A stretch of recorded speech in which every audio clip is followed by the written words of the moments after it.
കഴിഞ്ഞ ദിവസം പാപ്പനംകോട് രണ്ട് സ്ത്രീകളുടെ മരണം വളരെയധികം രംഗത്ത് വന്ന ഒരു വാർത്തയായിരുന്നു. അതിന് കാരണം ഒരു പ്രത്യേക അന്വേഷണം തന്നെ ഇതിൽ രൂപപ്പെട്ടതുകൊണ്ടാണെന്ന് പറയാം. തിരുവനന്തപുരത്ത് പാപ്പനംകോടായിരുന്നു ഈ സംഭവം. ഒരു യുവതിയുടെ മരണത്തെ തുടർന്ന് ഇപ്പോൾ വലിയ ദുരൂഹത നിറഞ്ഞ കാര്യങ്ങളാണ് പുറത്തു വരുന്നത്. വൈഷ്ണ എന്ന പെൺകുട്ടിയെ കുത്തിക്കൊന്നതാണ് എന്നും ബിന്ദു ആത്മഹത്യ ചെയ്തുവെന്നും സംശയമുണ്ട്. കത്തിക്കരിഞ്ഞ ഓഫീസിനുള്ളിൽ കത്തിയും കാണാൻ സാധിച്ചിട്ടുണ്ട്. പാപ്പനംകോട്ടെ ആളിക്കത്തൽ കുടുംബകലഹത്തിലേക്കാണ് എത്തി നിൽക്കുന്നത്. പാപ്പനംകോട്ടെ ഇൻഷുറൻസ് ഏജൻസി ഓഫീസിലെ തീപിടുത്തത്തിൽ രണ്ടുപേർ മരിച്ച സംഭവത്തിൽ ദുരൂഹത ഇപ്പോഴും തുടർന്നുകൊണ്ടിരിക്കുകയാണ്. സ്ഥാപനത്തിലെ ജീവനക്കാരിയും പാപ്പനംകോട് സ്വദേശിയുമായ വൈഷ്ണയാണ് മരിച്ച ഒരാളിൽ പ്രധാനി. എന്നാൽ ഈ വാർത്ത തന്നെയാണ് എല്ലാവരിലേക്കും എത്തുന്നത്. മറ്റേയാളെ തിരിച്ചറിഞ്ഞിട്ടില്ല. സംഭവത്തിൽ വൈഷ്ണയുടെ ഭർത്താവിനെ കേന്ദ്രീകരിച്ചാണ് അന്വേഷണം നടക്കുന്നത്. അതിന് ഒരു കാരണം തന്നെ ഈ കേസ് അന്വേഷിക്കുന്ന പോലീസ് വ്യക്തമാക്കുന്ന ചില കാര്യങ്ങളുണ്ട്. വൈഷ്ണയെ കുത്തിക്കൊലപ്പെടുത്തിയ ശേഷം ഭർത്താവ് ബിനു ആത്മഹത്യ ചെയ്താണെന്നാണ് സംശയം.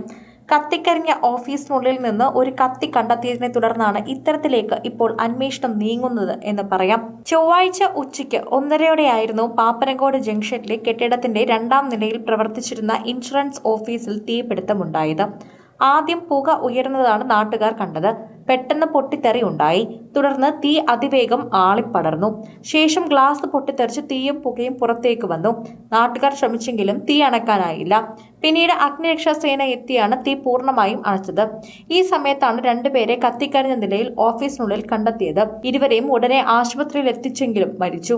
ആരംഭത്തിൽ 2 സ്ത്രീകൾ മരിച്ചെന്നാണ് പുറത്തു വന്നിരുന്നതെങ്കിലും ആശുപത്രിയിൽ എത്തിച്ച് പരിശോധന നടത്തിയപ്പോഴാണ് ഒരാൾ പുരുഷനാണെന്ന് വ്യക്തമായത്. സ്ഥാപനത്തിൽ സേവനത്തിനായി എത്തിയ ആളാണോ അതല്ലെങ്കിൽ യുവതിക്ക് പരിചയമുള്ള ആരെങ്കിലുമാണോ എന്ന അന്വേഷണമാണ് ആദ്യം നടന്നത്.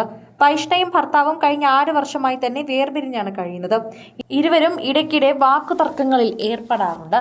അതുകൊണ്ട് തന്നെ വാർത്തകളിലൊക്കെ നിറയാറുമുണ്ടായിരുന്നു. ഭർത്താവിനെ കേന്ദ്രീകരിച്ച് അന്വേഷണം നടത്തിയെങ്കിലും കണ്ടെത്താൻ കഴിഞ്ഞില്ല. ഫോൺ സ്വിച്ച് ഓഫ് ആണ്. വൈഷ്ണയെ കൊലപ്പെടുത്തിയ ശേഷം ഭർത്താവ് മരിച്ചതാണോ എന്ന സംശയമാണ് കുടുംബവും പ്രകടിപ്പിക്കുന്നത്. മരിച്ച 2ാമത്തെയാൾ ആരാണെന്നറിയാൻ CCTV കേന്ദ്രീകരിച്ചുള്ള അന്വേഷണം ഇപ്പോൾ നടക്കുന്നുണ്ട്.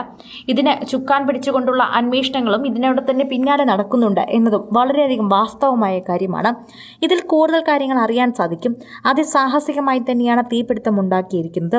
കുത്തിക്കൊലപ്പെടുത്തിയതിനു ശേഷം തീപിടുത്തം ഉണ്ടായപ്പോൾ അതിൽ അങ്ങ് തീരുമെന്ന് കരുതി. അപ്പോൾ തന്നെ എല്ലാ കാര്യങ്ങളും അദ്ദേഹത്തിനെതിരായി മാറുമെന്ന് ഒരിക്കലും പ്രതീക്ഷിച്ചിരുന്നുണ്ടാവില്ല. അതുകൊണ്ട് തന്നെയാണ് അത് അത്ര നന്നായി തന്നെ എക്സിക്യൂട്ട് ചെയ്തതെന്ന് എല്ലാവരും പറയുന്നു. വൈഷ്ണ 7 വർഷമായി ഇവിടെ ജോലി ചെയ്യുകയാണ്. നരുവാമൂട് സ്വദേശിയാണ് ബിനു. 3ലും 2ലും പഠിക്കുന്ന 2 കുട്ടികളുണ്ട്. മരിച്ചത് പുരുഷനാണെന്ന് സ്ഥിരീകരിച്ചതോടെ ദുരൂഹതയേറി. വൈഷ്ണയ്ക്ക് കുടുംബ പ്രശ്നങ്ങൾ ഉണ്ടായിരുന്നതും ഭർത്താവ് ബിനു ഓഫീസിലെത്തി പ്രശ്നങ്ങൾ ഉണ്ടാക്കിയിരുന്നതും പോലീസ് തന്നെ വിവരം ലഭിച്ചിട്ടുണ്ട്.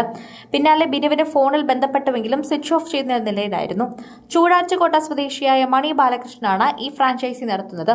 പാപ്പനംകോട് ദിക്കുബലി കളത്തിന് സമീപം വാടകയ്ക്ക് താമസിക്കുന്ന വൈഷ്ണ മാത്രമാണ് ഓഫീസിൽ ജോലി ചെയ്യുന്നത്. 2 നില കെട്ടിടത്തിന്റെ മുകളിലത്തെ നിലയിലാണ് പ്രവർത്തിച്ചിരുന്ന ഓഫീസിനകത്താണ് തീപിടുത്തമുണ്ടായത്.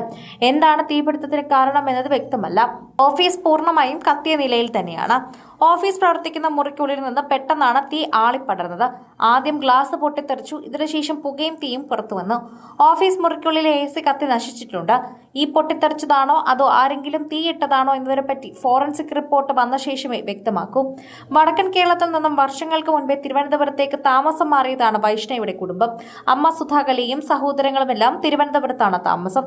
4 വർഷം മുൻപാണ് വൈഷ്ണ അമ്മയ്ക്കും മകൾക്കും ഒപ്പം പാപ്പനംകോട് ശ്രീരാഗം റോഡിൽ ദിക്കുബലിക്കുളത്തിലെത്തിയത്. അതിനുശേഷമാണ് ഇവിടെ ജോലിക്കും എത്തിയത്. സിനിമ, ഫാഷൻ, ലൈഫ് സ്റ്റൈൽ വാർത്തകൾക്കായി മലയാളി ലൈഫ് സബ്സ്ക്രൈബ് ചെയ്യൂ. ലേറ്റസ്റ്റ് അപ്ഡേറ്റ്സിനായി ബെൽ ബട്ടണും അമർത്തൂ.